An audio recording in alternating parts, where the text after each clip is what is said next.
What's up, y'all? This is Chandler with Big Shaw's Barbecue, and today we are going to be doing a seasoning video on my new Blackstone using their Blackstone's griddle seasoning. So I know, at least for me, when I first got my first Blackstone, I really didn't know what the purpose of seasoning it or what seasoning actually meant, what it does. And so essentially what it is you're taking some sort of oil, burning it on the flat top so that way it creates a non-stick surface for you to cook on, and you can use any form of oil that you want, but I'm choosing to use Blackstone's seasoning just because I have some, so that's what I chose to go with. So I got this Blackstone at Walmart for just under $300. It's a 36-inch 4-burner. On both sides, it has these hooks to where you can hold utensils. One thing I like about it, it's magnetized there, so you can also put utensils there. Like I said, 2 shelves. Also comes with a cover. And then one of my favorite things is this paper towel holder that swivels in and out to hold your paper towels, because you use a lot of paper towels with these things. And then it has a shelf below. Okay, so first thing we're gonna do is get all 4 burners turned on, get them all put on high, and let this thing get hot. Leave it going for like 10-15 minutes. You'll see the color start changing, but just let it get nice and hot before we start adding layers of oil on there. One thing I did forget to mention is that the ignite switch on these things are battery powered. My last flat top wasn't like that, so you do have to remove the cover to the igniter, put a battery in order for it to light. But yeah, once you get that going, let it go for 10-15 minutes, and we'll pick up from there. So I added some of the conditioner. Now I'm spreading it around evenly. Make sure to get all crevices, the whole thing, a good thin layer. It is important that everything is thin. You don't want it to go on too thick. And then when you got a good thin layer on, spread out everywhere. You're gonna let everything burn off. I'm gonna spread this around, add a little more, just because it's easier to do without the camera, and then I'll be back. All right, so I got it on there. Like I said, you want to get a thin layer everywhere, and up on top of here, up on the walls and the cracks. Good thin layer evenly. You don't want it to be thicker somewhere else. What you do now, setting this up, is how it's gonna, it sets you up for success later. If you mess up like I did on my first one, you can fix it, but it's just a pain in the butt. So you want to get a good even coat everywhere, and then you're gonna let it burn until the smoke is gone. And we're gonna do that 3 to 4 more times, and then we'll call it a night. I actually also want to point out pretty quick, this thing is burning pretty hot.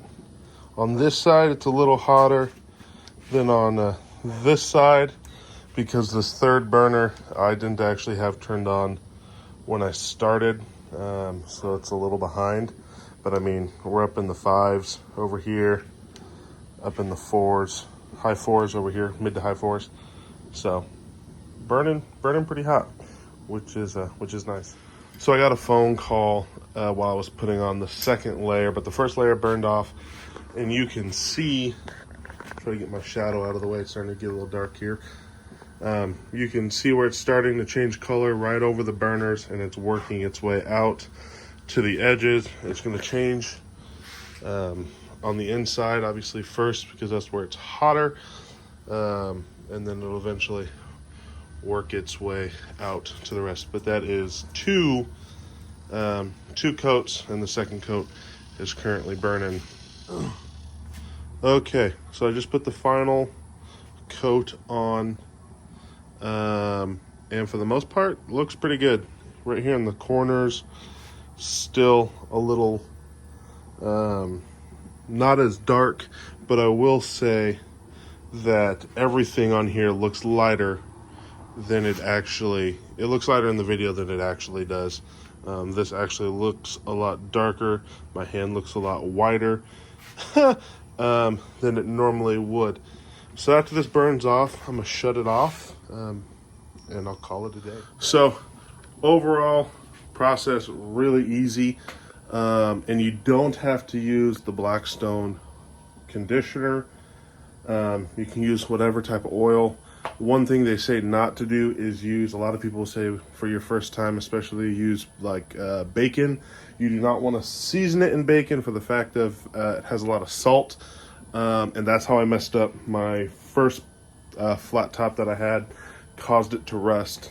So unless you're using it every day, you don't want to use bacon as a seasoner. That doesn't mean you can't cook with bacon, but when you're seasoning it, you want to make sure that you're using some sort of oil.